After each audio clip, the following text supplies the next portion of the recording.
ओम श्री परमात्मने नमः। सांख्य योगो पृथक् बालः प्रवदन्ति न पंडिताः एकं प्यास्थितः संयुग्भयो विन्दते फलम्।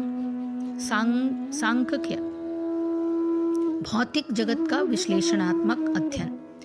योग हो भक्तिपूर्ण कर्म योग। पृथक भिन्न, बालः अल्पज्ञ। प्रवदन्ति कहते हैं, न कभी नहीं, पंडिताः विद्वान, एकम एक में, अपि भी, आस्थितः स्थित, सम्यक पूर्णतया, उभयो दोनों, विन्दते भोग करता है, फलम फल। अज्ञानी ही भक्ति को भौतिक जगत के विश्लेषणात्मक अध्ययन से भिन्न कहते हैं। जो वस्तुतः ज्ञानी है वे कहते हैं कि जो इनमें से किसी एक मार्ग का भली भांति अनुसरण करता है वो दोनों के फल प्राप्त कर लेता है। भौतिक जगत के विश्लेषणात्मक अध्ययन का उद्देश्य आत्मा का प्राप्त करना है। भौतिक जगत की आत्मा विष्णु या परमात्मा है। भगवान की भक्ति का अर्थ परमात्मा की सेवा है।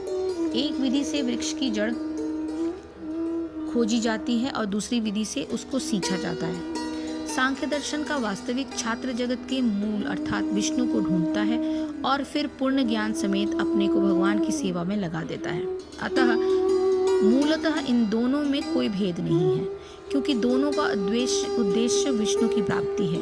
जो लोग चरम उद्देश्य को नहीं जानते वे ही कहते हैं कि सांख्य और कर्म योग एक नहीं है, किंतु जो विद्वान है वो जानता है कि इन दोनों भिन्न विधियों का उद्देश्य एक ही है।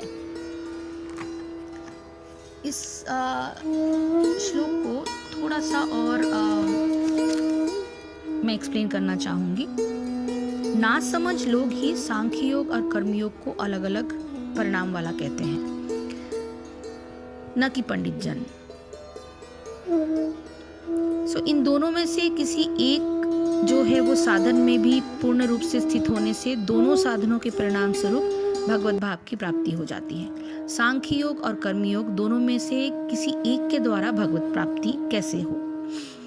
कर्म संन्यास से भगवत प्राप्ति की प्रणाली चौथे अध्याय के श्लोक संख्या 34 में बताई गई है कि जिसके अनुसार किसी तत्वज्ञ महापुरुष की सर्वकालिक सन्निधि में रहना आवश्यक बताया गया था, किंतु उसी अध्याय के श्लोक संख्या 38 में ये बताया गया था कि वही भगवत प्राप्ति कुछ काल तक कर्मयोग के आचरण से स्वतः हो जाती है और कर्मयोगी के लिए तत्वज्ञ महापुरुष के सर्वकालिक सन्निधि में रहने की आवश्यकता नहीं है।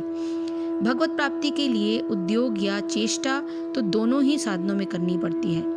सांख्य योगी की चेष्टा विवेक और संयम प्रदान होती है, जिसका लक्ष्य यह है कि शरीर और संसार का महत्व समाप्त होकर एक आत्म तत्व पर ही दृष्टि केंद्रित रहे।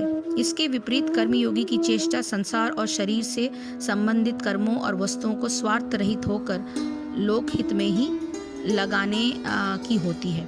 दोनों साधनों में स्वार्थ त्याग आवश्यक होता है, किंतु भ्रमवश अधिकांश मनुष्य ये सोचा करता है कि कर्म करने में स्वार्थ की भूमिका प्रदान होती है और इस कारण उनके कर्म कामना पूर्ति की ओर ही लक्ष्य करते रहते हैं। यदि स्वार्थ के स्थान पर प्रेम को महत्व दिया जाए तो यह समझ में शीघ्र आ जाता है कि स्वार्थ की प्रेरणा से कहीं अधिक शक्तिशाली प्रेरणा प्रेम की होती है।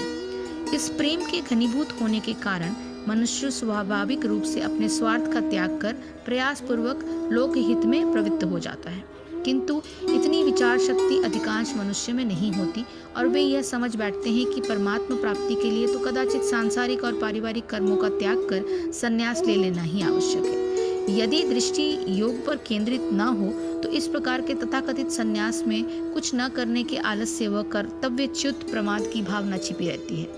इस श्लोक में भगवान इस प्रकार के विचार को बलपूर्वक मनुष्य की नासमझी कहकर ये बताते हैं कि जो विचारवान पंडित जन हैं वे कभी भी ऐसा नहीं सोचते।